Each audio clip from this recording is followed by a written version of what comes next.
వరుస సెలవులు రావడంతో హైదరాబాద్లోని జేబీఎస్, ఎంజీబీఎస్ బస్ స్టేషన్లు కిటకిటలాడుతున్నాయి. ఉచిత బస్సు ప్రయాణం వర్తించే ఎక్స్ప్రెస్ల కోసం మహిళలు గంటల తరబడి బస్ స్టేషన్లోనే వేచి చూడాల్సి వస్తుంది.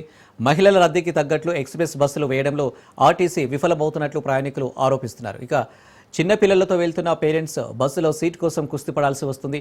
జేబీఎస్లో హాల్టింగ్ పాయింట్ కంటే ముందే బస్సులను చూస్తూ సీట్ కోసం పరిగెత్తి ఖర్చు వేస్తున్నారు. సికింద్రాబాద్ రైల్వే స్టేషన్ పనులు పునరుద్ధరణ జరుగుతుండడం, చెల్లపల్లి టెర్మినల్కు రైళ్లు మళ్లించడంతో ప్రయాణికులకు జేబీఎస్ బస్ స్టేషన్ తప్ప మరో ప్రత్యామ్నాయం లేకుండా పోయింది. ఉచిత బస్సు ప్రయాణానికి తగ్గట్టు బస్సుల సంఖ్య పెంచితే పురుష ప్రయాణికులకు సైతం అవస్థలు లేకుండా ఉంటుందని ప్రజలు అంటున్నారు.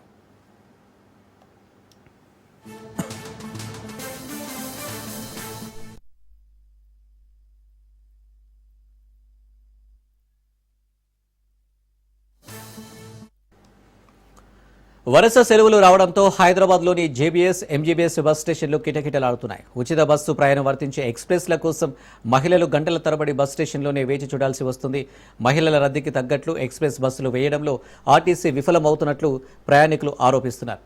చిన్నపిల్లలతో వెళ్తున్న పేరెంట్స్ బస్సులో సీట్ కోసం కుస్తీపడాల్సి వస్తుంది. జేబీఎస్లో హాల్టింగ్ పాయింట్ కంటే ముందే బస్సులను చూస్తూ సీట్ కోసం పరిగెత్తి ఖర్చు వేస్తున్నారు. సికింద్రాబాద్ రైల్వే స్టేషన్ పనులు పునరుద్ధరణ జరుగుతుండడం, చెల్లపల్లి టెర్మినల్కు రైళ్లు మళ్లించడంతో ప్రయాణికులకు జేబీఎస్ బస్ స్టేషన్ తప్ప మరో ప్రత్యామ్నాయం లేకుండా పోయింది. ఉచిత బస్సు ప్రయాణానికి తగ్గట్టు బస్సుల సంఖ్య పెంచితే పురుష ప్రయాణికులకు సైతం అవస్థలు లేకుండా ఉంటుందని ప్రజలు అంటున్నారు.